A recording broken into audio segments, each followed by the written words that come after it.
En aquest tutorial veurem el funcionament de les llicències digitals dels nostres llibres al portal de recursos digitals eCasals. Accedeix a la nostra web ecasals.net.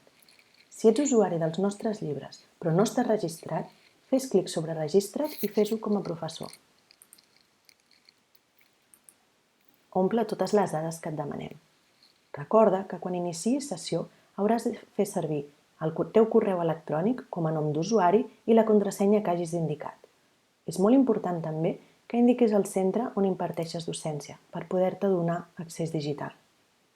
Si per contra ja estàs registrat, només has d'iniciar sessió.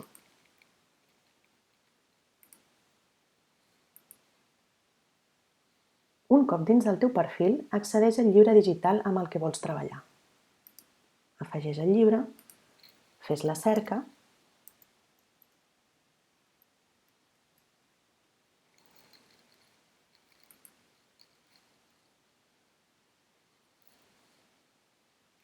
i sol·licita la llicència.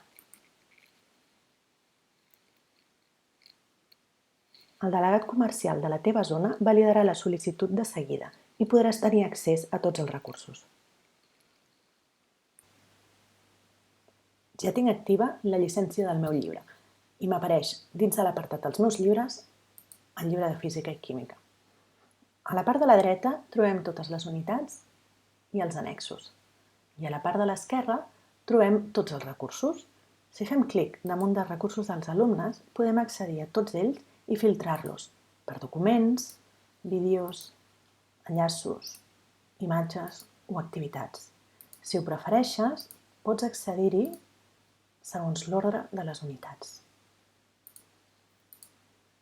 Dins de recursos del professor, pots accedir també al llibre de l'alumne i a les diferents propostes didàctiques per cada una de les unitats. Si fas clic sobre Descarrega, hi accedeixes. Finalment, dins de programacions, trobaràs la programació de la teva comunitat autònoma. Si fas clic al damunt, es descarrega el document.